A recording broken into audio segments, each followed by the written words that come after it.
कि जो गोप कुमार की कथा है, तो प्रभु जी ले रहे हैं और आज उसका अंतिम जो कक्षा है, आज प्रभु जी लेंगे। आप लोगों ने सुना होगा कि गोप कुमार भगवान के धाम पहुँच गए और फिर वहाँ की लीलाएँ प्रभु जी सुना रहे हैं। तो ये बहुत बड़ी सौभाग्य है कि प्रभु जी समय निकाल के अपना जो कीमती समय है, विशेष करके मॉर्निंग में मॉर्निंग प्रोग्राम, जैसे इसके बाद फिर प्रभु जी को मॉर्निंग प्रोग्राम में भागवत क्लास में जाना होता है, तो उसमें भी समय निकाल के प्रभु जी आ रहे हैं। तो हम प्रभु जी के प्रति बहुत आभार प्रकट करते हैं और प्रभु जी हम सबके शिक्षा गुरु हैं और प्रभु जी एक आइडियल एग्जाम्पल सेट कर रहे हैं हम सबके लिए। तो हम प्रभु जी के मुखारविंद से आज बृहद भागवत अमृत की जो गोप कुमार की कथा है, उसकी अंतिम कक्षा को श्रवण करेंगे।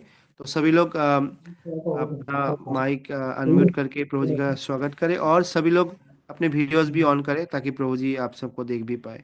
तो सबका स्वागत करते साथ में प्रभु जी का भी जोर से हरे कृष्ण महामंत्र बोल के हरे कृष्ण हरे हरे कृष्ण हरे हरे कृष्ण कृष्ण कृष्ण हरे हरे हरे कृष्ण राम कृष्ण हरे राम कृष्ण हरे हरे राम हरे हरे राम हरे राम हरे राम हरे राम हरे राम हरे हरे हरे हरे कृष्ण कृष्ण प्रभु हरे जी। कृष्ण। मेरी हरे आवाज आ कृष्ण रही है? प्रभु जी चरण प्रणाम प्रभु हरे जी। प्रभु जी। पूरा क्लियर नहीं आ रहे प्रभु जी। हरे कृष्णा। आ रही क्लियर है नहीं लेकिन क्लियर नहीं है प्रभु जी। है? आवाज साफ नहीं? नहीं नहीं, कुछ करना पड़ेगा। कैसे करना, देखो क्लियर नहीं आ रही, आवाज साफ नहीं आ रही। अभी अभी आ रही, अभी आ रही। हरे कृष्णा, अब ठीक है? यस यस प्रभु जी। अच्छा, ठीक है। तो हम पहले मंगलाचरण करेंगे। यस प्रभु जी। ओम अज्ञानतिमिरान्धस्य ज्ञानाञ्जन शलाकयं चक्षुरुन्मीलितं येन तस्मै श्रीगुरवे नमः। श्रीचैतन्यमनोभीष्टं स्थापितं येन भूतले स्वयं रूपः कदा मह्यं ददाति स्वपदान्तिकम्। वन्देऽहं श्रीगुरो श्रीयुतपदकमलं श्रीगुरून् वैष्णवांश श्रीरूपं साग्रजातं सहगण रघुनाथान्वितं तं सजीवं साद्वैतं सावधूतं परिजनसहितं कृष्णचैतन्यदेवं श्रीराधा कृष्णपादान् सहगण ललिता श्रीविशाखान्वितांश्च। हे कृष्ण करुणा सिंधु दीनबंधो जगत्पते गोपेश गोपिका कांत राधा कांत नमोस्तुते। तप्त कांचन गौरांगी राधे वृंदावनेश्वरी वृषभानुसुते देवी प्रणमामि हरिप्रिये। वाञ्छाकल्पतरुभ्यश्च कृपा सिन्धुभ्य एव च पतितानां पावनेभ्यो वैष्णवेभ्यो नमो नमः। जय श्री कृष्ण चैतन्य प्रभु नित्यानंद श्री अद्वैत गदाधर श्रीवासादि गौर भक्त वृंद। हरे कृष्णा कृष्ण कृष्ण हरे हरे हरे राम राम राम हरे हरे। हरे कृष्णा। तो पिछली बार गोप कुमार की कथा जो हम लोगों ने सुनी थी, वो इस बिंदु तक सुनी थी कि श्री कृष्ण मथुरा से वापस आ गए, कंस का वध करके आ गए और श्री कृष्ण के आगमन से ब्रजवासियों को जीवन दान प्राप्त हुआ और अपना शोक भूल गए। तो इस बिंदु तक कथा हमने सुनी थी, लेकिन अब मैं आपको शुरू में बिल्कुल ले चलता हूँ कि कथा शुरू कहाँ से हुई थी। तो वो मैंने गोप कुमार से कथा को शुरू किया था, लेकिन वास्तव में बृहद भागवतामृत जो ग्रंथ सनातन गोस्वामी ने लिखा है, तो उसमें पूरा का पूरा ये जो संवाद है वो जैमिनी ऋषि का और जन्मेजय के बीच में है। परीक्षित महाराज के पुत्र हैं जन्मेजय, और जैमिनी ऋषि वेद व्यास जी के शिष्य हैं। तो जन्मेजय ने जो है सर्प यज्ञ किया था। परीक्षित महाराज की मृत्यु हुई तक्षक के काटने से, तो सर्प यज्ञ किया था कि उसमें सभी सर्पों को जो है अग्नि हवन कुंड में डालेंगे मंत्रों की शक्ति से, और ये कार्य कर रहे थे। लेकिन फिर उस यज्ञ को रोकना पड़ा, क्योंकि उनके ऊपर कुछ दबाव आया कि आप ये सर्प यज्ञ ना करिए, तो रोकना पड़ा। और फिर जन्मेजय को जो है पूरी कथा, जो महाभारत की पूरी कथा वैशंपायन मुनि सुनाते हैं। व्यास जी की आज्ञा से वैशंपायन मुनि, जो व्यास जी के शिष्य हैं, वो सुनाते हैं। तो वैशंपायन मुनि से वैशंपायन मुनि से जन्मेजय ने पूरी महाभारत की कथा सुनी, और उसके बाद फिर वैशंपायन मुनि चले गए और जैमिनी ऋषि आते हैं।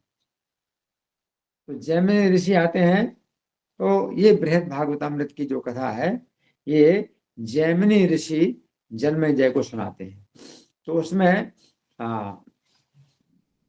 जो कथा है इस प्रकार शुरू होती है कि जन्मेजय ने ये पूछा जैमिनी ऋषि से कि मेरे पिता जो परीक्षित महाराज थे, तो उनको जो है सुखदेव गोस्वामी ने जो श्रीमद् भागवत सुना दिया और फिर चले गए।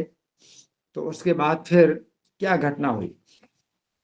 तो जैमिनी ऋषि बताते हैं जन्मेजय को कि परीक्षित महाराज जो है जब अकेले बैठे हुए हैं और प्रतीक्षा कर रहे हैं कि जो ब्राह्मण का शाप प्राप्त हुआ था उसके अनुसार तक्षक आएगा और उन्हें काटेगा और उनकी मृत्यु होगी। तो परीक्षित महाराज जब प्रतीक्षा कर रहे हैं कि तक्षक आए और मुझे काटे और ब्राह्मण का जो शाप है वो सत्य हो जाए, उनकी चिंता है ये जो शाप मिला है ब्राह्मण का वो सत्य होना चाहिए। और उसमें जब विलंब हो रहा है तो परीक्षित महाराज को चिंता हो रही है कि अभी तक तक्षक क्यों नहीं आया। इसी बीच में परीक्षित महाराज की जो माता उत्तरा है वो आती हैं परीक्षित के पास, और वे पूछती हैं कि हे पुत्र, तुमको क्या मृत्यु से भय नहीं हो रहा है? तुम अभी मृत्यु के निकट बैठे हुए हो, मृत्यु की प्रतीक्षा कर रहे हो।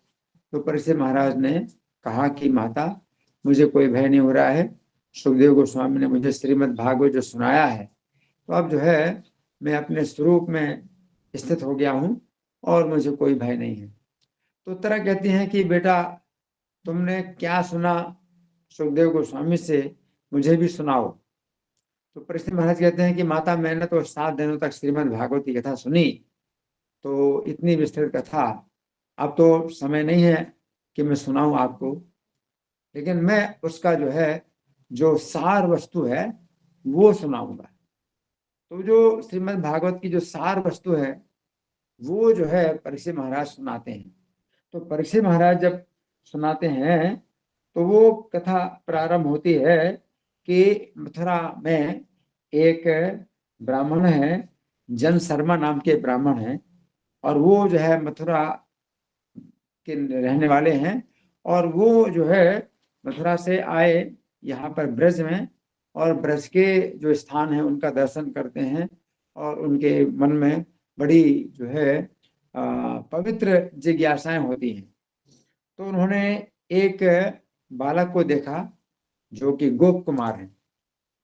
तो उनसे जो है कुछ प्रश्न किए, और गोप कुमार ने फिर जो है मथुरा के ब्राह्मण जन शर्मा को ये कथा सुनाई अपनी।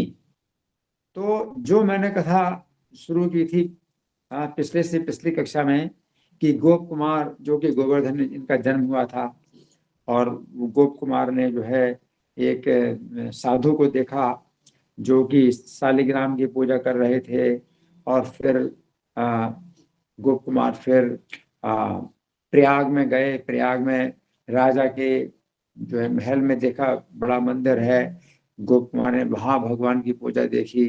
तो हमने तो इस तरह से कथा सुनाई गोप कुमार को केंद्र बना करके, परंतु वास्तव में कथा जो बृहद भागवतामृत की है वो इस प्रकार की है कि गोप कुमार अपने बारे में कहते हैं कि मैंने जो है सबसे पहले जो दर्शन किया एक ब्राह्मण का जो कि शालिग्राम की पूजा कर रहा था। मैंने उससे फिर पूछा, तो फिर उस ब्राह्मण ने फिर कहा कि भगवान की अगर असली पूजा देखना चाहते हो तो राजा के पास जाओ। है तो इस प्रकार से गोप कुमार ने पूरी कथा जो सुनाई है वो अपने संबंध में सुनाई है कि मैं फिर कहाँ गया, जगन्नाथपुरी गया, फिर जगन्नाथपुरी से फिर वापस मथुरा में आया, फिर मथुरा से फिर मैं वैकुंठ में गया, फिर वैकुंठ से फिर वापस मथुरापुरी में आया, फिर मथुरा मंडल में आया, फिर मथुरा मंडल से फिर मैं गोलोक धाम गया। तो गोप कुमार ने पूरी कथा जो है अपने संबंध में सुनाई कि मैंने ऐसा किया, है ना। तो ये जो कथा जो हमने पिछली बार सुनाई थी कि गोप कुमार उनको ब्राह्मण जन शर्मा को ये बता रहे हैं कि श्री कृष्ण जो है जब गोलोक धाम में वापस आ गए और मथुरा से वापस आ गए तो ब्रजवासियों को जीवन दान प्राप्त हुआ और ब्रजवासी शोक भूल गए, है ना। उसके बाद फिर गोप कुमार कहते हैं कि जो ब्रजवासी हैं, गोलोक धाम में रहने वाले ब्रजवासी हैं, तो वो जो है जब कृष्ण होते हैं तो उनको कुछ स्मरण ही नहीं रहता पहले का कि पहले कृष्ण चले गए थे मथुरा और उन्होंने कितना शोक किया था वो भी भूल जाते हैं। वो हमेशा वर्तमान काल में रहते हैं, ना भविष्य का वो कभी सोचते हैं, चिंता नहीं होती भविष्य की कि भविष्य में फिर से वियोग प्राप्त होगा। तो गोलोक धाम में इतना सुख है और सुख इतना तीव्र सुख है कि जो वहां के निवासी हैं ना तो पिछले घटनाओं को याद करते हैं कि पहले क्या उनको दुख मिला था, और ना भविष्य के लिए कोई चिंता करते हैं कि भविष्य में फिर कृष्ण का वियोग होगा। तो कृष्ण के साथ उनको जो है रहते हुए उसने सुख में वो जो है पूर्व काल की और भविष्य काल की चिंता से वो मुक्त रहते हैं। और फिर होता क्या है, कुछ समय के बाद फिर अक्रूर आते हैं, तो कृष्ण बार बार मथुरा जाते हैं और फिर ब्रज में आकर के विहार करते हैं। इसी प्रकार से काली दमन की लीला भी बार बार होती है, गोवर्धन धारण की लीलाएं भी बार बार होती हैं और हमेशा लीला नवीन होती है। और पहले का जो है विस्मरण हो जाता है कि ब्रजवासियों को यही लगता है कि पहली बार कृष्ण ने गोवर्धन धारण किया, या पहली बार कृष्ण ने कालिया दमन किया, या पहली बार कृष्ण मथुरा जा रहे हैं। तो ये जो है इस तरह का जो है ब्रजवासियों का मतलब रहता है, जो भावना है इस प्रकार की रहती है। और गोलोक धाम में जब कृष्ण मथुरा गए थे तो गोप कुमार ने अपने बारे में बताया कि मैं कृष्ण की आज्ञा से ब्रज में ही रहा। जो कृष्ण मथुरा में गए और कंस का वध किया फिर वापस आए तो वहां का जो है जो विवरण डिटेल वो गोप कुमार को पता नहीं है। गोप कुमार ने कहा कि श्री कृष्ण की आज्ञा से मैं गोलोक धाम में ही रहा, और गोलोक धाम में कृष्ण के बिना भी रहने की इच्छा होती है। गोलोक धाम में कृष्ण के बिना भी रहने की इच्छा होती है। कृष्ण के वियोग का जो दुख है वो भी करोड़ों सुखों के बराबर होता है। तो गोप कुमार का ये कहना है कि भी जब गोलोक धाम जाते हैं तो गोलोक धाम में ही मतलब वो रहते हैं। कृष्ण अगर चले भी जाएंगे तो गोलोक धाम में गोप कुमार गोलोक धाम में ही रहते हैं और बहुत समय तक गोलोक में वास करके फिर मथुरा मंडल लौटे। और वहां मथुरा मंडल में फिर उन्होंने देखा तो गोलोक के समान ही दिखाई दे रहा। इस पृथ्वी का जो मथुरा मंडल है वो भी गोलोक के समान दिखाई देता है। तो कभी गोलोक में जाते हैं गोप कुमार, कभी यहाँ ब्रज में रहते हैं और तिल मात्र का भी भेद उनको दिखाई नहीं पड़ता। हाँ, तो ये सब बातें जो है गोप कुमार जो है मथुरा वासी जो ब्राह्मण जन शर्मा है उनको बता रहे हैं। और गोप कुमार ने कहा कि आज मैंने जो आपको ये सब बातें बताई हैं इसका कारण ये था कि प्रातः काल राधिका ने मुझे आदेश दिया था कि मेरे कुंज में मेरा भक्त एक माथुर ब्राह्मण आ रहा है, तुम उसको एकांत में ये सब बातें समझाओ। तो गोप कुमार ने बताया, है ना। इसका मतलब क्या है कि गोप कुमार कई बार गोरखधाम जा चुके हैं और मथुरा मंडल में वापस आ चुके हैं। और आज के दिन जो है गोप कुमार को राधा रानी ने जो है चूंकि आदेश दिया था कि एक माथुर ब्राह्मण मेरे कुंज में आ रहा है, तो तुम एकांत में उसको ये सब बातें समझाना ताकि वो आ सके, मेरे पास आ सके। तो ये सब कथा सुना रहे हैं परीक्षित महाराज माता उत्तरा को। तो परीक्षित महाराज ने माता उत्तरा से कहा कि स्वरूप जो गोप कुमार गोप कुमार के नाम से उनको हम बोलते हैं और कभी स्वरूप के नाम से बोलते हैं। तो गोलोक धाम में उनका जो नाम है वो स्वरूप है। तो स्वरूप ने उस विप्र के सिर पर हाथ रखा। इतनी सब कथा सुना करके स्वरूप ने यानी गोप कुमार ने उस विप्र के सिर पर हाथ रखा और जैसे ही हाथ रखा तो वो ब्राह्मण प्रेम रस में डूब गया। गोप कुमार का हाथ का स्पर्श जैसे सिर में हुआ तो वो ब्राह्मण प्रेम रस में डूब गया। तो वहां फिर जो है कुछ समय के बाद क्या हुआ कि गऊओं की आवाजें आने लगी और फिर वेणु की जो ध्वनि मुरली ध्वनि वो सुनाई देने लगी। और फिर कृष्ण का भी दर्शन हुआ, वहां सखाओं से घिरे हुए श्री कृष्ण हैं। तो गोप कुमार और जन शर्मा दोनों ने श्री कृष्ण को प्रणाम किया और कृष्ण जो है दोनों का आलिंगन करते हैं, दो हाथों से दोनों का आलिंगन करते हैं। और फिर कृष्ण भी मूर्छित हो जाते हैं और गोप कुमार या स्वरूप और जो जन शर्मा दोनों मूर्छित हो जाते हैं। तो श्री कृष्ण फिर उन दोनों को उठाते हैं और कहते हैं कि हे मथुरा के कृपा पात्र, हे श्री जन शर्मा, आप सभी प्रकार से कुशल तो हैं। आपकी कृपा से आकर्षित होकर मैं नित्य प्रति आपके आगमन के पथ की ओर देखता रहता हूं। तो श्री कृष्ण का जो है कैसा भाव रहता है अपने भक्तों के प्रति, अपने भक्तों का कितना सम्मान बढ़ाते हैं कृष्ण। जन शर्मा से कृष्ण क्या कहते हैं कि हे मथुरा की कृपा पात्र, यानी तुम्हें मथुरा की कृपा प्राप्त हुई है, तुम्हारा जन्म मथुरा मंडल में हुआ, तो हे मथुरा की कृपा पात्र, आप सभी प्रकार से कुशल तो हैं, कुशल पूछ रहे हैं भगवान। फिर क्या कहते हैं, आपकी कृपा से आकर्षित होकर मैं नित्य प्रति आपके आगमन के पथ की ओर देखता रहता हूं।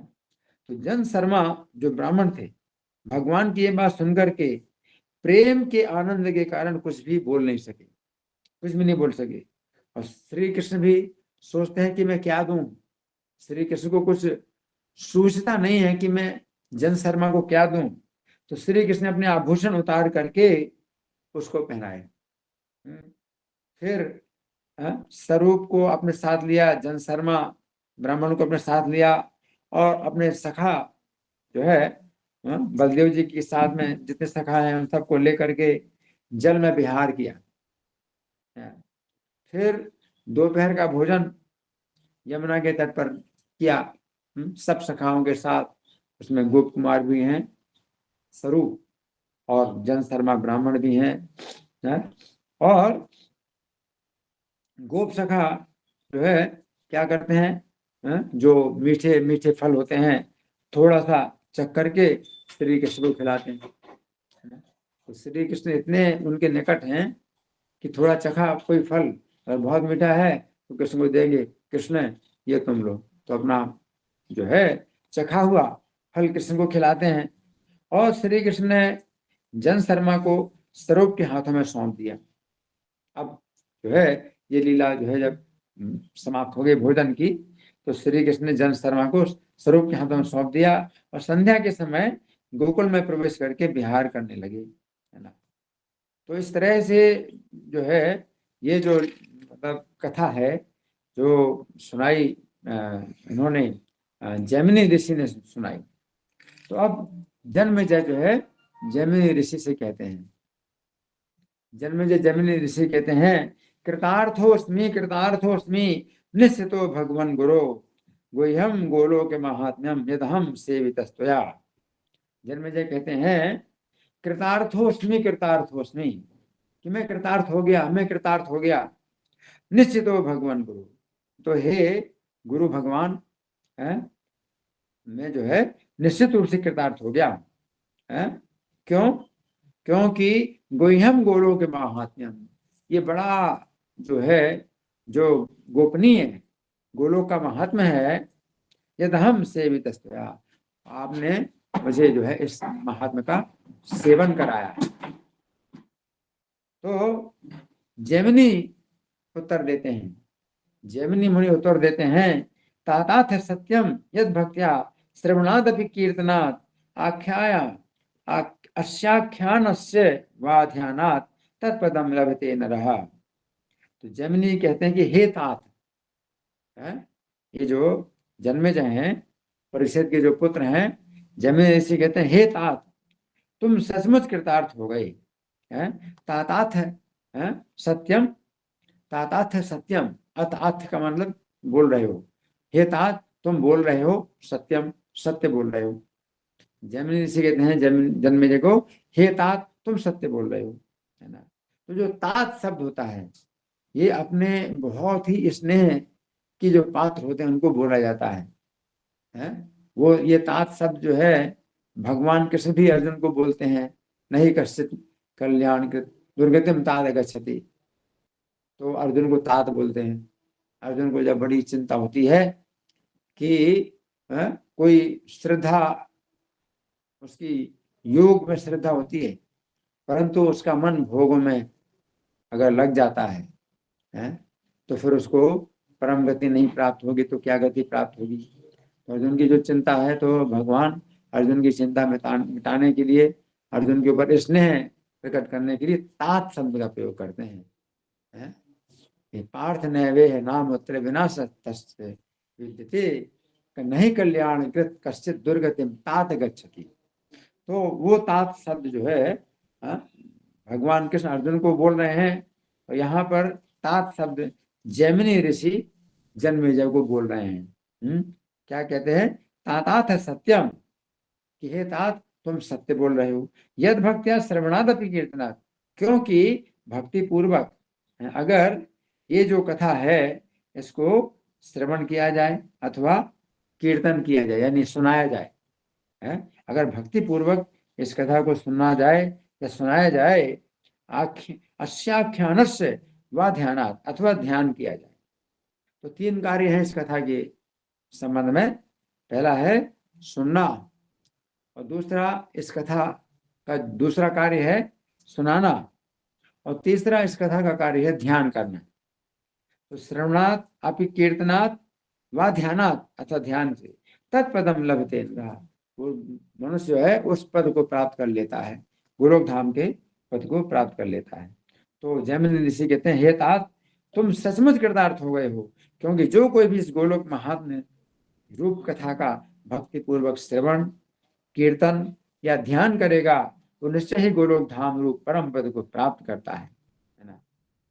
तो शिष्य के ऐसे प्रेम वचनों को सुन करके गुरु जैमिनी भी अत्यंत हर्ष के साथ तात शब्द का प्रयोग कर रहे हैं। हे तात, ये परम स्नेह और लालन सहित संबोधन है।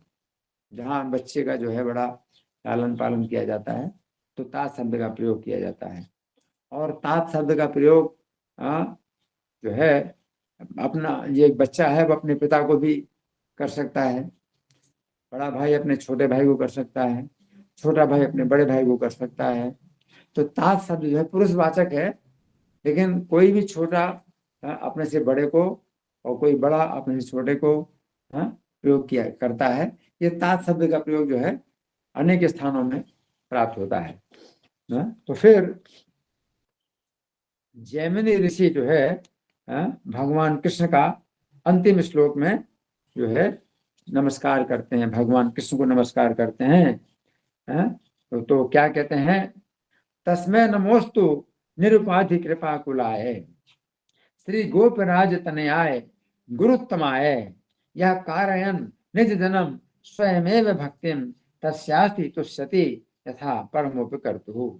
मैं उन गोपराज नंदन के चरण कमलों में प्रणाम करता हूँ जो अहेतु की कृपा करने के लिए सर्वदा व्याकुल रहते हैं, जो सर्वश्रेष्ठ गुरु हैं, जो जीवों के हृदय में स्वयं प्रेरणा देकर अपनी भक्ति करवाते हैं और भक्ति करने वाले अपने भक्तों के प्रति उसी प्रकार प्रसन्न होते हैं जिस प्रकार कोई अपने परम उपकारी बंधु पर प्रसन्न होता है। तो ये जो श्लोक है ये भगवान कृष्ण का जो है, इसमें जो गुणगान हुआ है ये बहुत विशेष गुणगान है। जैमिनी ऋषि नमस्कार कर रहे हैं कि जिनकी कृपा कैसी है, निरुपाधि कृपा कुलाय। निरुपाधिक अर्थात अहेतुकी है, जिनकी कृपा निरुपाधिक अर्थात अहेतुकी है और अहेतुकी कृपा करने के लिए वे व्याकुल हैं। तो निरुपाधि कृपा कुलाय, भगवान कृष्ण जो है अपनी अहेतुकी कृपा करने के लिए भी क्या करते हैं, व्याकुल रहते हैं। और श्री गोपराज तनयाय, गोपराज का मतलब नंदराज, तो नंदराज को गौरव प्रदान करने के लिए जैमिनी ऋषि कृष्ण को कहते हैं श्री गोपराज तनयाय, तनय, गोपराज तनय। तो श्री कृष्ण गोपराज के तनय हैं, पुत्र हैं। और फिर गुरुत्तमाय, भगवान जो कैसे हैं, गुरु नहीं है बल्कि गुरुत्तम है, गुरुत्तम है ना। गुरुत्तम क्यों है, श्रेष्ठ गुरु, भगवान के श्रेष्ठ गुरु हैं, है ना। तो ये बात जो है भागवत में भी आती है, 11वां स्कंध है, 29वां अध्याय, श्लोक संख्या 6 है, जिसमें उद्धव जी श्री कृष्ण की स्तुति करते हैं। जब भगवान कृष्ण उद्धव जी को भी उपदेश दिया तो उद्धव जी ने जो है भगवान का जो है स्तवन किया। तो उद्धव जी कहते हैं, हे ईश्वर, आप बाहर से गुरु रूप में और अंदर से परमात्मा रूप में अपना प्रकाश करते हैं। उद्धव जी को भगवान कृष्ण स्वयं उपदेश देते हैं, तो बाहर से भी वो जो है गुरु के रूप में उपदेश दे रहे हैं और अंदर से परमात्मा रूप में भी अपना प्रकाश करते हैं। तो उद्धव जी कहते हैं, अतः ब्रह्मा के समान जिनकी आयु है वे कल्प कल्प में भी आपकी सेवा में रहकर भी आपके ऋण से मुक्त नहीं हो सकते। एक कल्प कितना होता है, ब्रह्मा जी का एक दिन 1000 चतुर्युगी, और एक चतुर्युगी यानी चारों युग 43 लाख 20 हजार साल का होता है। इसमें 1000 से गुणा करें तो 4 अरब 32 करोड़ साल का एक कल्प होता है। तो इतने कल्पों और कई कल्पों तक भी जो है आपकी सेवा में रहकर भी आपके ऋण से मुक्त नहीं हो सकते हैं। तो आप जिनको ज्ञान देते हैं तो आप जिन पर कृपा की वर्षा करते हैं तो वे जो है आपके ऋण से मुक्त नहीं हो सकते कल्पों कल्पों में भी, है ना। तो जैमिनी मुनि ये कहते हैं, तस्मै नमोस्तु निरुपाधि कृपा कुलाय, कि ऐसे भगवान को मैं नमस्कार करता हूँ जो कि बिना किसी कारण के कृपा करने के लिए बेचैन रहते हैं। श्री गोपराज तनयाय गुरु उत्तमाय, और जो गोपराज के पुत्र हैं और गुरु उत्तम गुरु हैं, उत्तम गुरु हैं। यह कार्य निज धर्म स्वयं भक्ति, तो वे भगवान स्वयं ही जो है अपने भक्त से जो है अपनी भक्ति कराते हैं। और फिर तस्यास्ति तुष्यति यथा परमो, फिर उस भक्त से संतुष्ट भी होते हैं, ऐसे संतुष्ट होते हैं जैसे कि किसी ने उनका उपकार किया हो। तो भगवान अपने भक्त से अपनी भक्ति कराते हैं और फिर उसकी भक्ति से भगवान ऐसे संतुष्ट होते हैं जैसे कि उस भक्त ने भगवान के ऊपर उपकार किया हो। ऐसा भगवान का गुण है ना। तो यहाँ पर जो जन्मेजय से जैमिनी ऋषि जो बोल रहे हैं वो ये कि उनका कहने का मतलब यह है कि हे जन्मेजय, मैंने जो कुछ भी कहा वो प्रभु की प्रेरणा द्वारा प्रदत्त उपदेश जानो, कि श्री कृष्ण ने तुम्हारे ऊपर जो कृपा की है और ये गोलोक धाम का महात्म्य जो कहलवाया मेरे द्वारा, तो श्री कृष्ण ने जो है ये कराया है, क्योंकि श्री कृष्ण ही उत्तम गुरु है ना। तो कोई भी गुरु है तो उसके हृदय में भी भगवान है, जो कि उससे बुलवाते हैं, बोलने की शक्ति प्राप्त होती है भगवान से है। तो शिष्य के हृदय में भी भगवान है परमात्मा के रूप में है। तो उनकी जो आवाज आती है हृदय के अंदर से, और बाहर से भी जो है जो गुरु होते हैं वो जब उपदेश देते हैं तो वो उनकी आवाज भी क्या होती है, अंदर की और बाहर की आवाज एक होती है। तब शिष्य को हर वस्तु जो है स्पष्ट हो जाती है, उपदेश को अच्छी प्रकार से वो जो है समझ पाता है, क्योंकि हृदय से जो भगवान उपदेश दे रहे हैं वही उपदेश उसको बाहर से भी प्राप्त होता है। और अगर कोई व्यक्ति हृदय में भगवान को अगर प्रसन्न नहीं करता, हृदय में अगर भगवान प्रसन्न नहीं होते हैं, तो बाहर से कोई कितना भी उपदेश सुने उसको या तो नींद आती है या वो उठ करके चला जाता है ना। तो आवश्यक है कि भगवान को अपने हृदय में संतुष्ट करना चाहिए, है ना। तो भगवान भी गीता में कहते हैं तमेव शरणम गज सर्वभावेन भारत, है कि उसी ईश्वर की शरण में जाओ। ये 61वां श्लोक है 18वें अध्याय का। ईश्वरा सर्वभूतानां हृदयेषु अर्जुन तिष्ठति। ये अर्जुन, ईश्वर जो है प्रत्येक प्राणी के हृदय में निवास करता है। ईश्वरा सर्वभूतानां हृदयेषु अर्जुन तिष्ठति भ्राम्यन् सर्वभूतानि यंत्रारूढ़ानि माया। तो वही ईश्वर जो है अपनी माया से सब प्राणियों को जो है भ्रमित कर रहा है। तमेव शरणं गच्छ सर्वभावेन भारत, उसी ईश्वर की शरण में सब प्रकार की से उसकी शरण में जाओ। तत्प्रसादात् परम शांति, तो उसकी प्रसन्नता से परम शांति प्राप्त होगी। तो वो ईश्वर प्रसन्न हो जाएंगे तो अंदर से भी तुम्हें उपदेश देंगे, और वो किसी गुरु से या किसी साधु से भी आपको मिला देंगे कि वो भी उपदेश देगा आपको। तो हृदय के अंदर ही जो हमारे ईश्वर हैं, तो वे ही अंदर से भी बोलते हैं, और वे किसी गुरु या साधु से भी हमें मिला देते हैं जो कि बोलता है बाहर से। तो बाहर से जो उपदेश प्राप्त होता है, अंदर से उपदेश प्राप्त होता है। तो जब दोनों उपदेश जो है एक होते हैं, तो फिर क्या है कि शिष्य को समझ में आता है ना। तो जन्मेजय कहते हैं कि मैंने जो कुछ भी कहा वो प्रभु की प्रेरणा द्वारा ही प्रदत्त उपदेश जानो। तो ये जो कथा है यहीं पर समाप्त होती है, और कथा को जो है पूरी की पूरी कथा जैमिनी और जन्मेजय का संवाद है। और इस संवाद में परीक्षित उत्तरा माता को सुनाते हैं, तो परीक्षित उत्तरा संवाद है ना। और फिर इसके अंदर जो गोप कुमार हैं वो जन शर्मा ब्राह्मण को सुनाते हैं कथा, तो गोप कुमार जन शर्मा संवाद। इस प्रकार से बृहद भागवतामृत है। ये बहुत ही दिव्य ग्रंथ है। इसमें एक एक श्लोक जो सनातन गोस्वामी ने जो बनाए हैं, वो श्रीमद् भागवत के श्लोकों में जो शक्ति है उनसे ज्यादा शक्ति जो सुखदेव गोस्वामी ने, तो सुखदेव परीक्षित महाराज को सुनाया है ना। तो ये जो बृहद भागवतामृत है ये परीक्षित महाराज ने उत्तरा को सुनाया।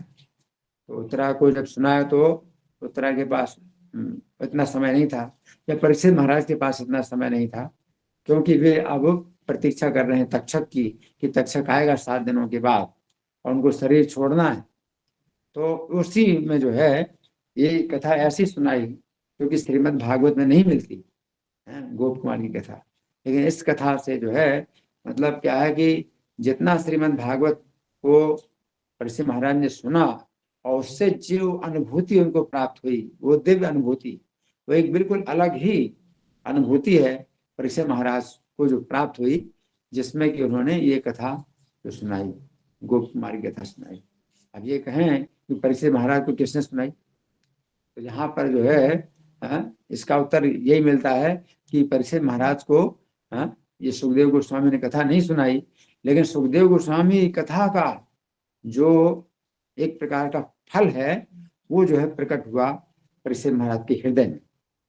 तो बृहद भागवतामृत जो है वो श्रीमद् भागवत जो सुखदेव गोस्वामी ने परीक्षित महाराज को सुनाई, उसी कथा का एक जो है पका हुआ फल है जो बृहद भागवतामृत के रूप में प्राप्त हुआ, है ना। तो इस तरह से ये जो कथा है ये समाप्त हो गई।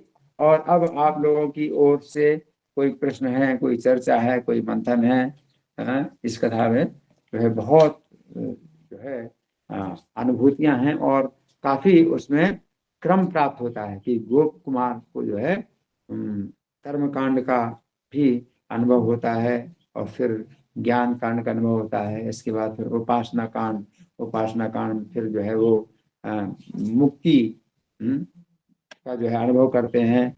मुक्ति उसमें भगवान का जो स्वरूप है वो साकार और निराकार ये होता रहता है, तो फिर उससे वो बच जाते हैं, उनकी रक्षा हो जाती है, तो फिर वो वैकुंठ में जाते हैं।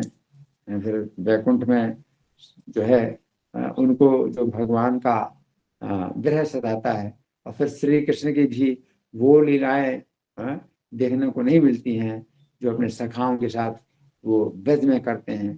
तो वो फिर द्वारका में जाते हैं, द्वारका में उनको फिर ज्यादा संतुष्टि प्राप्त होती है, परंतु फिर भी भगवान का विरह वहां पर भी होता रहता है और भगवान की वो लीलाएं नहीं होती हैं जो अपने सखाओं के साथ भगवान करते हैं। तो गोप कुमार वहां से फिर अपने इसी मथुरा मंडल में आ जाते हैं और मथुरा मंडल में फिर जो है उनको एक विमान ले जाता है, तो गोलोक धाम ले जाता है। गोलोक धाम में उनको जो है फिर भगवान कृष्ण का जो साहचर्य प्राप्त होता है, भगवान कृष्ण की मित्रता प्राप्त होती है। तो उसमें जो है अब वो क्या करते हैं, गोलोक धाम जाते हैं, बहुत समय तक रहते हैं, फिर मथुरा में आ जाते हैं, फिर मथुरा से फिर गोलोक धाम जाते हैं। कुछ अंतर नहीं मालूम पड़ता उनको मथुरा मंडल में और गोलोक धाम में। तो इस तरह से अब आप लोगों की ओर से कोई प्रश्न है, कोई मंथन, कोई चर्चा, या मैं प्रश्न करूं? हरे कृष्णा प्रभु जी, बहुत बहुत धन्यवाद। तो बहुत सुंदर तरीके से आपने व्याख्या की बृहद भागवतामृत की है। तो अभी आप भक्तों का कोई प्रश्न है तो हैंड रेज कर सकते हैं, और प्रश्न आपके जो तीनों सेशन है उससे रिलेटेड भी हो सकते हैं या आज के सेशन से भी रिलेटेड हो सकते हैं। तो जिसका भी प्रश्न है आप हैंड रेज कर सकते हैं।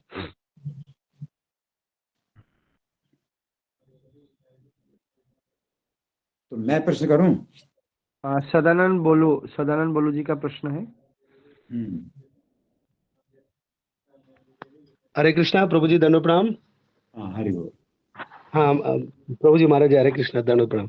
प्रभु जी, मेरा ये प्रश्न था, एक्चुअली मेरे एक मित्र ने पूछा है मुझे, जो हम भगवत गीता के पहले अध्याय के पहले श्लोक के पहले जो पेज में हम पूरा परंपरा देखते हैं, जो श्री कृष्ण से शुरुआत होकर नारद मुनि चतुर्ष कुमार के द्वारा प्रभुपाद तक आई है, तो उसमें वो हमारा मित्र का प्रश्न था कि अर्जुन का नाम क्यों नहीं लिया, क्योंकि वो भी परंपरा जिसको भगवान ने खुद ज्ञान दिया है इस परंपरा का। ठीक है, प्रश्न तो आपका ठीक है, परंतु कथा के अनुसार नहीं है। क्षमा चाहता हूँ। चलो मैं इस प्रश्न का भी उत्तर देता हूँ, क्योंकि बहुत ये उपयोगी प्रश्न है और इसका उत्तर भी प्राप्त होना जरूरी है। तो इनका प्रश्न है कि जो भगवत गीता की गुरु परंपरा है तो उसमें अर्जुन का नाम क्यों नहीं है। देखिए, परंपराएं तो बहुत सी हैं, है ना, लेकिन जो हमारे प्रभुपाद ने जिस परंपरा के द्वारा ये जो ज्ञान प्राप्त किया है, भगवान का संदेश प्राप्त किया है, वो ब्रह्म संप्रदाय है जो ब्रह्मा से आ रहा है। अर्जुन को भगवान ने गीता का उपदेश दिया, तो वो जो है साक्षात भगवान अर्जुन को दे रहे हैं उपदेश, है ना। तो अर्जुन को भगवान उपदेश दे रहे हैं, तो फिर अर्जुन ने किसी को उपदेश नहीं दिया, तो यहाँ तो फिर अर्जुन के बाद कोई परंपरा नहीं आती। लेकिन अर्जुन को जो उपदेश दिया भगवान ने, उसको व्यास जी ने सुना, तो फिर वे भगवान से जो ये परंपरा आती है वो व्यास जी से आती है कि व्यास जी ने भगवान से साक्षात सुना। लेकिन व्यास जी की एक परंपरा पहले से भी है, क्योंकि भगवान ने ब्रह्मा जी को दिया ज्ञान और ब्रह्मा जी ने नारद जी को दिया और नारद जी ने व्यास जी को दिया। तो हम लोग जो उस परंपरा में आते हैं जिसमें कि भगवान ने ब्रह्मा जी को दिया, ब्रह्मा जी ने नारद को दिया, नारद ने व्यास जी को। तो कलयुग में वैष्णवों के 4 संप्रदाय बताए गए हैं, जो कि पृथ्वी को पवित्र करते हैं। तो एक ब्रह्म संप्रदाय है, दूसरा रुद्र संप्रदाय, तीसरा कुमार संप्रदाय और चौथा श्री संप्रदाय, है ना। तो ब्रह्म, रुद्र, कुमार और श्री, ये 4 संप्रदाय हैं जो कि कलयुग में रहते हैं, है ना। तो हम इस तरह से समझें कि अर्जुन का परंपरा में नाम क्यों नहीं है, क्योंकि अर्जुन ने भगवत गीता सुनी थी, युद्ध के समय सुनी थी, युद्ध जो है फिर किया, और युद्ध के बाद फिर अर्जुन ने भगवान से बाद में फिर से प्रश्न पूछा कि मैं उस उपदेश को जो है भूल गया हूं और आप मुझे दोबारा सुनाइए। तो भगवान ने फिर अर्जुन को कहा कि अब वो उपदेश तो मैं नहीं सुनाऊंगा, लेकिन कुछ और बातें सुनाऊंगा। तो भगवान ने अर्जुन को कुछ और भी ज्ञान दिया। लेकिन जब भगवान चले गए अपने धाम और अर्जुन को विरह अनुभव हुआ भगवान का, तो उस विरह के जो है उस ताप में, विरह के ताप में उनका जो अंतःकरण है वो इतना मतलब पवित्र हो गया कि फिर गीता के उपदेश जो है फिर से स्मरण होने लगे। गीता का उपदेश फिर से उनको याद आया। तो अर्जुन को गीता का उपदेश याद आया और उनको कृष्ण के उपस्थिति का अनुभव होने लगा।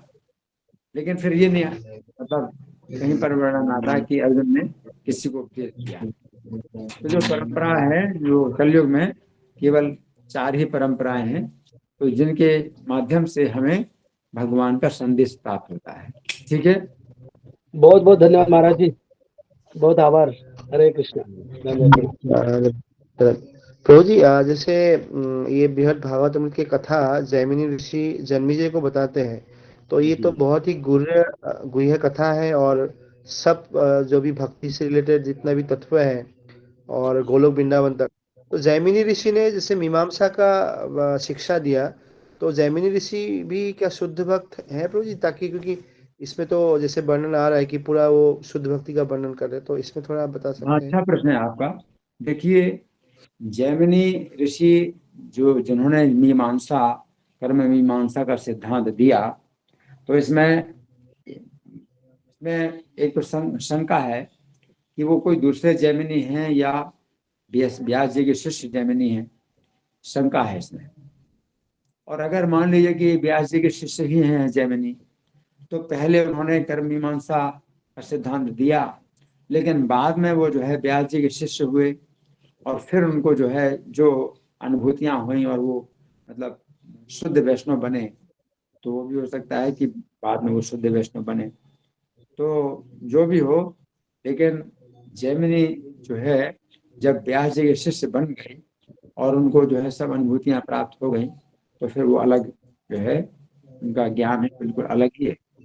जैमिनी ऋषि के बारे में और भी बातें आती हैं कि व्यास जी ने जो श्रीमद् भागवत में जो श्लोक दिया, मात्रा शस्त्रा धित्रा वा नावियुक्तासनो भवेत् बलवान इंद्रिय ग्राम विद्वान समपि कर्षति, तो उसमें व्यास जी ने श्रीमद् भागवत में ये श्लोक जो दिया है कि अपनी माता, अपनी बहन या पुत्री के साथ भी एकांत में नहीं रहना चाहिए या एक आसन में नहीं बैठना चाहिए, क्योंकि इंद्रियां बहुत बलवान हैं, विद्वान को भी आकर्षित करती हैं। तो जैमिनी ऋषि तो उस समय जो है वो वैष्णव नहीं होंगे, इसलिए उन्होंने जो है विद्वान होने का जो है उनको ये गर्व था कि अगर कोई विद्वान है तो इंद्रिया कैसे उसको आकर्षित करेंगी। और फिर ऐसा हुआ भी, व्यास जी ने उनकी परीक्षा ली और परीक्षा में फिर वो फेल हो गए, है ना। जैमिनी ऋषि के बारे में ये भी बताया गया। तो इसका मतलब ये है कि जैमिनी ऋषि ने कर्म मीमांसा का भी सिद्धांत दिया और व्यास जी से उन्होंने कुछ उनकी कुछ बात में मतभेद भी उनका हुआ, लेकिन फिर व्यास जी जो है उनका संदेह दूर करते हैं और फिर अपने इसी जीवन काल में वो जो है भक्ति में इतने आगे बढ़ गए कि उनको जो है इतना कथा का जो तत्व है वो इतना पता हो गया। इसको जो है इसी तरह से समझना पड़ेगा। जी जी जी, थैंक यू जी प्रभु जी। अमित प्रभु।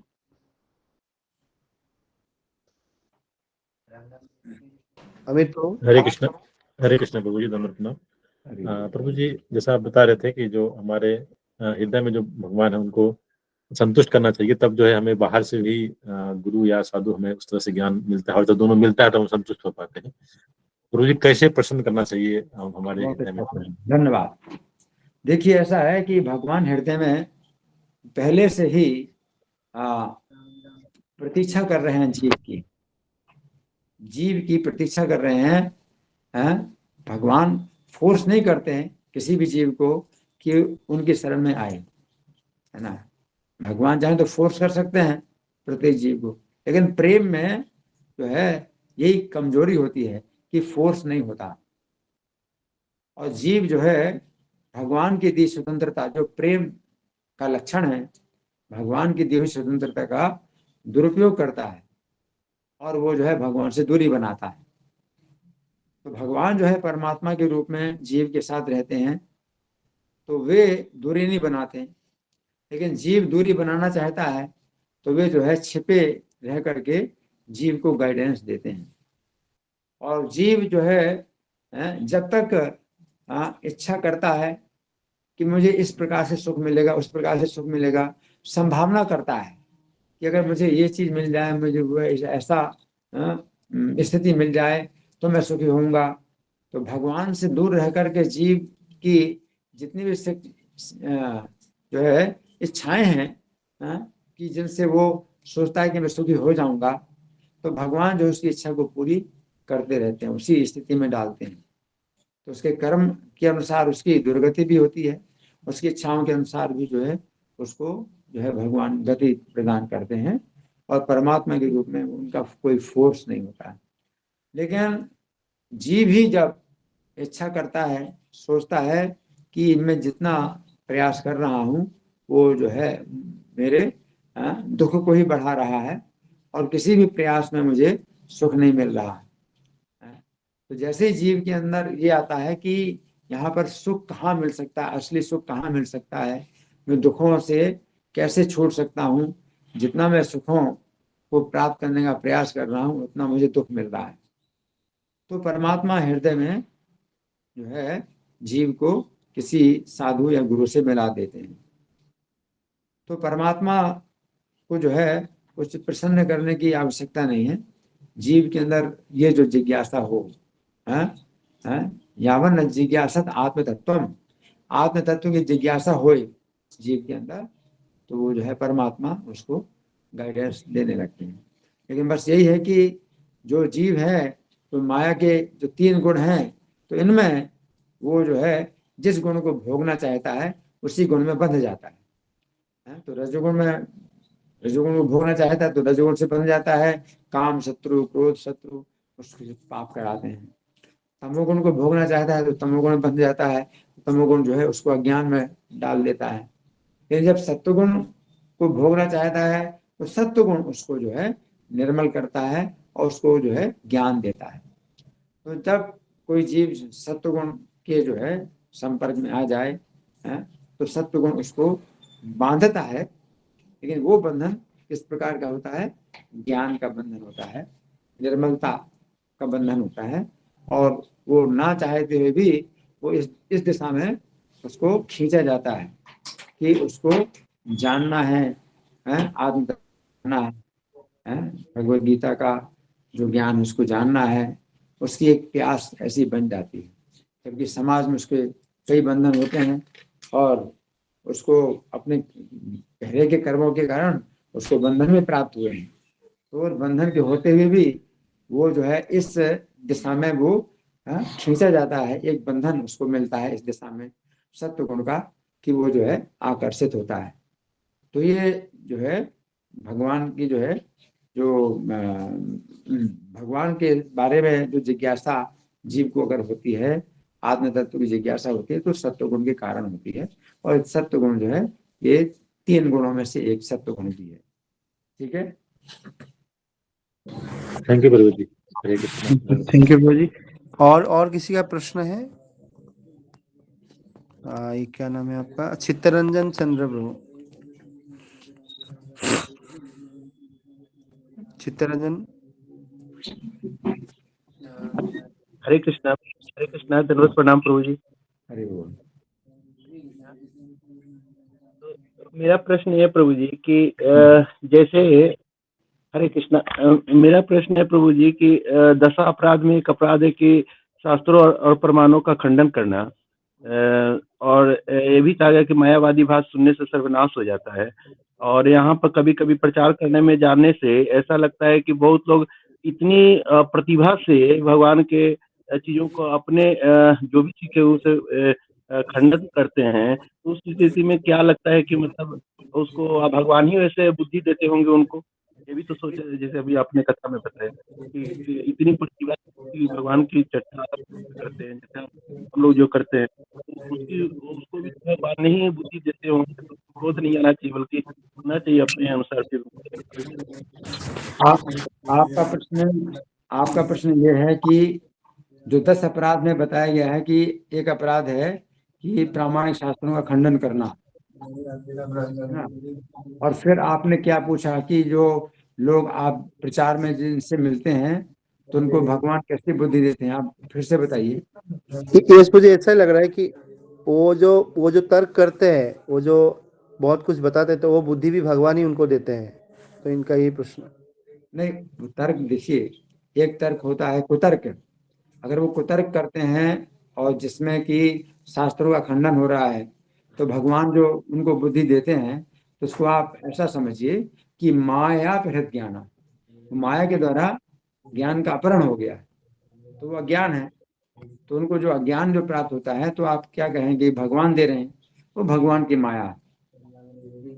माया भी जो है भगवान की एक शक्ति है। तो भगवान हृदय में परमात्मा के रूप में है, तो व्यक्ति को माया से भ्रमित भी करते हैं। तो भगवान माया से भ्रमित भी करते हैं। तो जो जीव माया से भ्रमित होना चाहता है, वो चाहता है कि मैं जो है भगवान के सामने नतमस्तक ना होऊं, मैं भगवान के सामने ना झुकूं, और मैं स्वतंत्र होकर के सुखी होना चाहता हूँ। तो फिर भगवान जो है उसको माया के द्वारा भ्रमित करते हैं। माया उसको ऐसा अज्ञान प्रदान करती है कि मैं भगवान हूँ, जब कोई भगवान नहीं है, हम सब भगवान है। तो ऐसे कई प्रकार के जो कुतर्क हैं, अज्ञान है, वो उसके अंदर आ रहे हैं।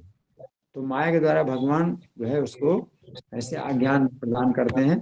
तो माया के द्वारा हरे हुए ज्ञान वाले हैं, क्योंकि माया को भोगना चाहते हैं, माया उसका ज्ञान हरण करती है। लेकिन वही जो है जीव जब अपने अंदर सोचता है कि मुझे सुख नहीं मिल रहा, सच्चा सुख कहाँ है, तो फिर भगवान जो है उसको वो ज्ञान देते हैं। ये प्रामाणिक गुरु या कोई साधु है, उसको मिला देते हैं। ठीक है, जी प्रभु जी, हरे कृष्णा प्रभु, धन्यवाद। Thank you. ओके, गौरांगी माता जी। हरे कृष्णा प्रभु जी, दंडवत प्रणाम। प्रभु जी, अब मेरा क्वेश्चन है कि जैसे आपने बताया कि जो अर्जुन जी थे, वो गीता का ज्ञान फिर से भगवान से सुनना चाहते थे, क्योंकि उन्हें याद नहीं था, भूल गए थे। तो उन्हें कोई पर्टिकुलर पार्ट याद नहीं था, या फिर वो पूरा गीता फिर से सुनना चाहते थे? और अगर भूल गए थे तो क्यों, कैसे भूल गए थे? क्योंकि वो तो इतने ज्ञानी है और इतना स्मरण शक्ति उनकी इतनी अच्छी है, तो क्या कारण था भूलने का? हाँ, अच्छा प्रश्न है। देखिए माता जी, इसमें क्या है कि अर्जुन अगर भूल भी गए तो उसमें कोई फर्क नहीं पड़ता, क्योंकि कृष्ण के सखा है। तो अर्जुन को उस ज्ञान की आवश्यकता भी नहीं है, क्योंकि वो कृष्ण के साथ रहते हैं। तो जो कृष्ण के साथ में जो सखा रहते हैं, तो वो गीता का जो ज्ञान है उनके लिए एक प्रकार की बाधा है। सखा भाव में जब कृष्ण को अपने बराबर समझते हैं भक्त, तो सखा भाव में तो गीता का ज्ञान है वो उनके भाव में बाधा डालता है। क्योंकि गीता में तो भगवान कहते हैं मेरी शरण में आओ और मेरे भक्त बनो, मुझे नमस्कार करो। लेकिन यहाँ पर सखा क्या सोचते हैं, तुम क्या हैं? हमसे कुछ खास बड़े हो क्या हैं? तुम हमारे जैसे तो हो। तो उनका ज्ञान योग माया के द्वारा ढका है, इसे अज्ञान नहीं कहते। कृष्ण के जो माता पिता हैं वो जो है कृष्ण को अपना पुत्र समझते हैं, तो गीता का ज्ञान उनमें तो बाधा डालेगा। जो वात्सल्य संबंध है भगवान के साथ, वात्सल्य रस, तो गीता का ज्ञान तो उसमें बाधा डालेगा, है ना। तो माता यशोदा जो है कभी भी इस ज्ञान को समझ नहीं सकती और कभी स्वीकार नहीं कर सकती कि मेरे पुत्र के अलावा कृष्ण और कुछ है। अर्जुन जो है इस ज्ञान को ही ज्यादा समझते, कृष्ण मेरे मित्र हैं, इससे ज्यादा और कुछ नहीं समझते। और भगवान भी जब गीता में जो है अपना विश्वरूप दिखलाते हैं और ये कहते हैं तुम मेरा विश्वरूप देखो, और अर्जुन जो है फिर भगवान से क्षमा मांगते हैं कि मैंने आपको मित्र मान करके, अपना सखा मान करके आपको इस प्रकार से संबोधन किया, हे कृष्ण हे यादव हे सखा, तो ये मैंने तो बहुत अपराध कर दिया, मुझे आप क्षमा करिए। तो भगवान कहते हैं कि नहीं, पहले मैं तुम्हारा सगा हूँ, बाद में कुछ और हूँ। भगवान जो है खुद ही जब अपने भक्त के साथ ऐसे जुड़ जाते हैं कि जैसे वो सखा हैं, और कृष्ण कहते हैं कि मैं उनके अलावा कुछ नहीं जानता, वो मेरे अलावा कुछ नहीं जानते। मदन ते न जानती ना हम ते भ्यो मना गभी, तो मैं इससे ज्यादा कुछ नहीं जानता कि मैं अर्जुन का सखा हूँ, और अर्जुन भी इससे ज्यादा कुछ नहीं जानते कि कृष्ण अर्जुन के सखा हैं। अर्जुन सोचते हैं ये जो है मतलब जब भगवान स्वयं इस प्रकार अपनी पहचान करते हैं कि वे नंद के पुत्र हैं, माता यशोदा के पुत्र हैं, है ना। माता यशोदा भी अपनी पहचान करती हैं, है कि मैं कृष्ण की माता हूँ। नंद महाराज अपनी पहचान कर, मैं कृष्ण का पिता हूँ। तो ये ज्ञान तो बहुत ऊपर है। तो इस ज्ञान में भगवान जो है स्वयं अगर संतुष्ट होते हैं, है ना, तो इससे बढ़कर कुछ नहीं है। और यही तत्व है मतलब जो परम तत्व है, परम तत्व जो तत्व ज्ञान है, उनको ये पता हो जाता है। यावान यस्यास्मि तत्वतः भक्त्या माम अभिजानाति यावान यस्यास्मि तत्वतः, कि भक्ति के द्वारा वो जानता है कि मैं कौन हूँ, कैसा हूँ, तत्व से जानता है। तो ये तत्व ज्ञान है। अर्जुन कृष्ण को समझते हैं कि ये मेरे मित्र हैं और मैं कृष्ण का मित्र हूँ, तो तत्व ज्ञान है, क्योंकि भगवान स्वयं भी अपनी पहचान अगर करते हैं अर्जुन के मित्र के रूप में, तो इससे बढ़कर और क्या हो सकता है। ठीक है माता जी। जी प्रभु जी, थैंक यू प्रभु जी। प्रभु जी, एक प्रश्न मैंने ना किन्हीं से पूछा था प्रभु जी से, तो मैं आपसे भी इसका आंसर चाहती थी कि जैसे मैया यशोदा को भगवान ने अपने मुंह में मिट्टी खाने के बाद जो पूरा ब्रह्मांड और विश्व दिखाया था, और जो भी रूप उनके अंदर दिखे थे मुंह में, और जो उन्होंने अर्जुन जी को जो स्वरूप दिखाया था, क्या दोनों में डिफरेंस है या सेम है? हाँ, अच्छा प्रश्न है। देखिए, अर्जुन को जो स्वरूप दिखाया भगवान ने, तो वो विश्व रूप जो है अर्जुन ने देखा, तो वो पूरे मतलब क्या है कि आकाश नभा स्पृशम, आकाश को छू रहा है ना, इतना बड़ा रूप दिखलाया। जबकि माता यशोदा को जो है कृष्ण जो रूप दिखलाया, तो कृष्ण का रूप बड़ा नहीं है। वो कृष्ण जो है उनकी गोदी में लेटे हैं, जब उस समय दिखाया स्तन पान करते समय, या जब जो मिट्टी खाई थी तो कृष्ण उनके सामने खड़े हैं। तो छोटे से कृष्ण, कृष्ण छोटे से हैं, वो रूप नहीं है कृष्ण का कि आकाश को छू रहे हैं।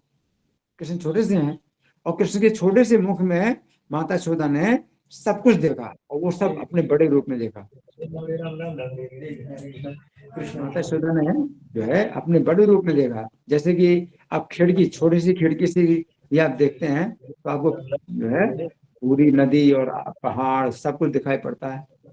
इस प्रकार से माता यशोदा ने जो देखा कृष्ण को, वो जो है कृष्ण के मुख के अंदर, और छोटा सा मुख है, और छोटे अंदर जो है माता ने सब कुछ देखा और बड़े रूप में देखा। तो ये बहुत ही विशेष बात है जो माता यशोदा को दिखलाया, ये बहुत विशेष। ठीक है, तो मतलब दोनों में डिफरेंस है, मतलब, है ना? हाँ डिफरेंस है। अर्जुन तो सोच रहे हैं कि मतलब ये जो है मतलब इनके अंदर मतलब ये इतने महान है, लेकिन माता यशोदा जो है ये सोचती हैं कि कृष्ण के मुंह में इतना सब जो दिखाई दे रहा है, तो ये क्या है, क्या हो सकता है, और जो है वो थोड़ा इसमें भ्रमित हो गई, और फिर सोचने लगी कि मेरे पुत्र में ही ये सब गुण है, तो वो नमस्कार करने लगी। तो कृष्ण ने जो है फिर इस ज्ञान को फिर ढक दिया अपनी योग माया से, और जो है माता यशोदा जो देख रहे हैं कि कृष्ण भयभीत हैं, तो कृष्ण को जो है उन्होंने अपने गले से लगा लिया। तो माता यशोदा को भी भगवान ये ज्ञान देते हैं, इन ज्ञान को जो है योग माया से ढकते हैं। तो अर्जुन को जो है भगवान ने जो है अपना विश्व रूप दिखलाया है, लेकिन फिर अपना रूप समेट लिया। और माता यशोदा को जो है जो ज्ञान हुआ कि ये मतलब क्या हो सकता है, ये तो जो है सपना नहीं है, मुझे कोई भ्रम नहीं हो रहा है, तो सत्य है, बिल्कुल सत्य है ना। तो मैं फिर इतना जो है मुझे इतना जो है ये अभिमान क्यों हो रहा है कि मैं ब्रज की ईश्वरी हूँ, है ना। तो मैं उस ईश्वर से जो है क्षमा मांगती हूँ या प्रणाम करती हूँ, नमस्कार करती हूँ। लेकिन भगवान ने फिर उस ज्ञान को जो है मतलब ढक दिया और माता यशोदा भूल गई। जी प्रभु जी, धन्यवाद प्रभु जी, कोटि-कोटि प्रणाम। थैंक यू वेरी मच प्रभु जी। प्रभु जी समय हो गया है, तो जो प्रश्न है हम बाद में ले सकते हैं। तो हम प्रभु जी को बहुत बहुत धन्यवाद देते हैं, और बहुत सुंदर तरीके से बृहद भागवतामृत के कथा को बहुत सारांश रूप में प्रभु जी ने 3 सेशन में लिया है, और मोस्टली डिवोटीज को पहली बार सुनने का ये सुअवसर प्राप्त हुआ है। और भक्ति के इतना गुर रहस्य और गोप कुमार की कथा की जो जर्नी है उनका भगवान के धाम पहुंचने की, तो प्रभु जी ने बहुत सुंदर तरीके से सुनाया। तो हम आगे भी आशा करते हैं कि प्रभु जी इस प्रकार मंथली कुछ सीरीज हम सबको प्रभु जी के मुखारबिंद से सुनने का अवसर प्राप्त होंगे। तो ये आशा करते हैं। तो हम सब लोग अनम्यूट करते हुए जोर से हरे कृष्णा महामंत्र बोल के प्रभु जी का धन्यवाद देंगे।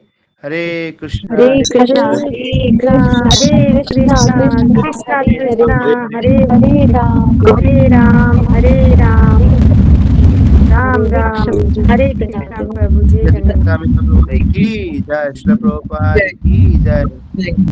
गणराम श्रीमद् भागवत